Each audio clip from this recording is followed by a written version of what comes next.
मायिने जलसायिने महोदराय मंदाय मदनाय मदाधैर्याय चित्राय सीताय मायाय महावीर्याय ते नमः महातेजाय बीजाय तेजोधाम्ने च बीजिने तेजस्विने विशिष्टाय च शिष्टाय नरिष्ठाय सदायिने नमो ज्येष्ठाय श्रेष्ठाय दुष्टाय अन्नदायान रूपाय अन्नायान भुजे नमः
நாராயண மந்திரம் அதுவே நாளும் பேரின்பம்.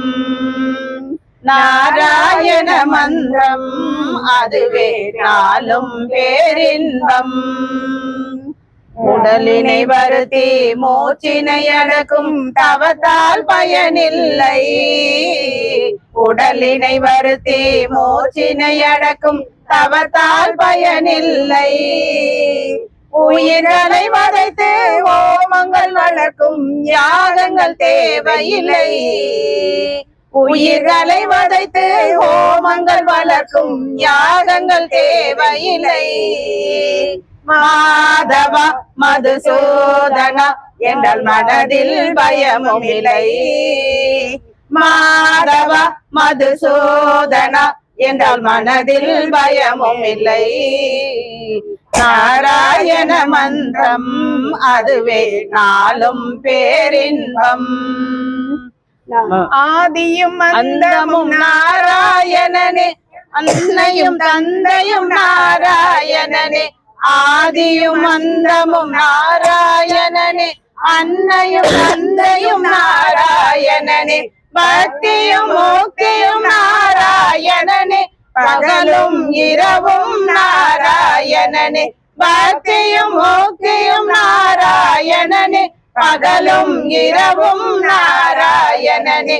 நாராயணா ஹரி நாராயணா, நாராயணா லக்ஷ்மி நாராயணா. நாராயணா ஹரி நாராயணா, நாராயணா லக்ஷ்மி நாராயணா. நாராயண மந்திரம் அதுவே நாளும் பேரின்பம். நாராயண மந்திரம் அதுவே நாளும் பேரின்பம். ஜெய் நாராயணா. ஓம் நமோ நாராயணாய வித்மகே வாசுதேவாய தீமகி தன்னோன்ன விஷ்ணு பிரஜோதயாது.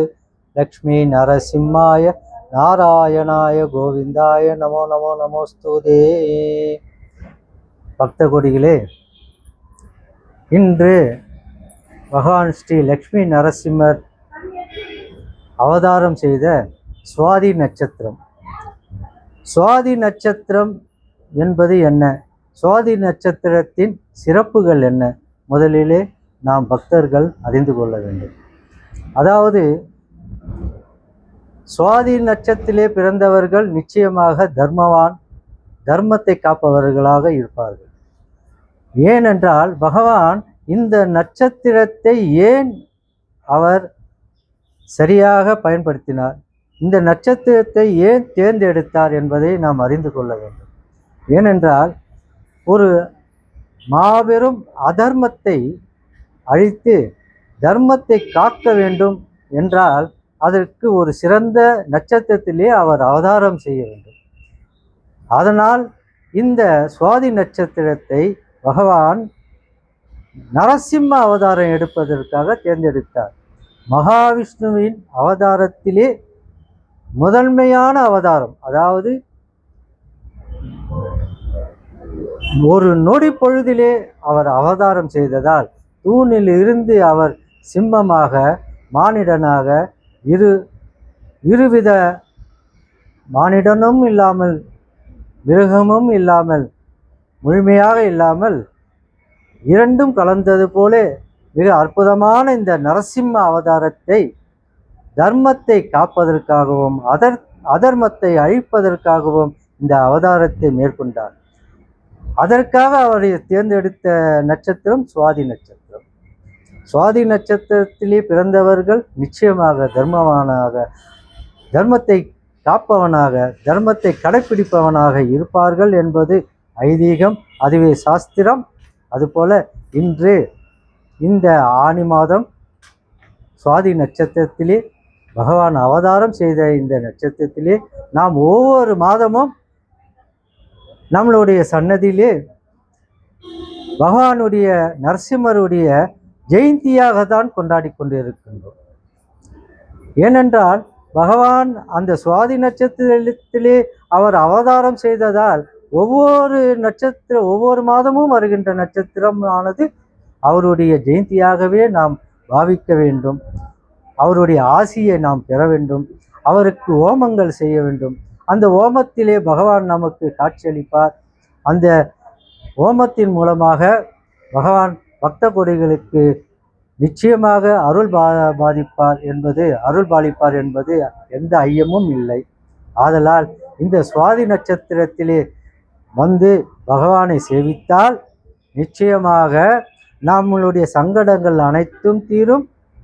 அது மட்டுமல்ல, எல்லாவற்றுக்கும் மேலாக விவாக பிராப்தம் இல்லாத நம்முடைய குழந்தைகளுக்கு நிச்சயமாக விவாக பிராப்தத்தை பகவான் சீக்கிரத்திலேயே அருள் புரிவார், அருள் பாலிப்பார். அது மட்டுமல்ல, சந்தான பாக்கியம், குழந்தை பாக்கியம் இல்லாதவர்கள் நம்மளுடைய ஆலயத்திற்கு வந்து லக்ஷ்மி நரசிம்மரை இந்த சுவாதி நட்சத்திரத்திலே வந்து சேவித்தால் நிச்சயமாக சந்தான பாக்கியம் கிட்டும் என்பதில் எந்த ஐயமும் இல்லை. இது போன்ற பல சம்பவங்கள் நம்மளுடைய சன்னதியிலே நடந்திருக்கின்றது. விவாகம் நடக்காத பிள்ளைகள் விவாகம் செய்து கொண்டு மாலையும் கழுத்துமாக நம் சன்னதியிலே வந்து பகவானை சேவித்து சென்ற பல அதிசயங்கள் நடந்திருக்கின்றது. சந்தான பாக்கியம் இல்லாதவர்களுக்கு சந்தான பாக்கியம் கிட்டியது. இது போன்ற பல சங்கடத்திலே இருந்தவர்களுடைய சங்கடங்கள் எல்லாவற்றையும் பகவான் நீத்தி வைப்பார் என்பது நிச்சயமாக இந்த நம்மளுடைய வேலூர் பாலாற்றங்கரையிலே புதிய பேருந்து நிலையம் அருகிலே இருக்கின்ற வேலூர் பாலாற்றங்கரையிலே மிக அற்புதமாக அமர்ந்த கோலத்திலே மகாலட்சுமியோடு அவர் அமர்ந்து கொண்டு பக்தர்களுக்கு இங்கே அருள் பாலித்து கொண்டிருக்கின்றார். இந்த அரிய வாய்ப்பினை பகவானுடைய இந்த மகாலட்சுமியோடு இருக்கின்ற நாராயணனுடைய அவதாரத்திலே மிக சிறப்பு வாய்ந்த அவதாரமான லக்ஷ்மி நரசிம்மருடைய அவதாரத்தை நாம் இங்கு கண்டு கழிக்கலாம். மிக அற்புதமாக, அதாவது அழகிய சிங்கராக மிக அற்புதமாக அழகாக இருப்பார். மகாலட்சுமியும் நரசிம்மரும் பார்ப்பதற்கு கோடி கண்கள் போதாது. அது போன்ற மிக அற்புதமான பகவானை சேவித்து அவருடைய ஆசியை பெற்று பக்த கொடிகள் இன்புற்று வாழ வேண்டும் என்று எல்லாம் வல்ல லக்ஷ்மி நரசிம்மரை வேண்டி கேட்டுக்கொண்டு இந்த அரிய வாய்ப்புக்கு நன்றி கூறி விடைபெறுகின்றேன். நன்றி, வணக்கம். சுபமங்கலம், சுபமஸ்து. உங்களுக்கு பிடிச்சிருந்தா நம்ம மைண்ட் ப்ளோயிங் வேலூர் யூடியூப் சேனலை இது வரைக்கும் சப்ஸ்கிரைப் பண்ணாதவங்க சப்ஸ்கிரைப் பண்ணுங்க. அது மட்டும் இல்லைங்க, லைக் பட்டன் அழுத்தி உங்கள் கருத்துக்களை கமெண்ட் பாக்ஸில் பதிவு பண்ணுங்க. மீண்டும் மற்றொரு வீடியோவில் சந்திக்கும் வரை உங்கள் மைண்ட் ப்ளோயிங் வேலூர் யூடியூப் சேனலின் நன்றி, வணக்கம்.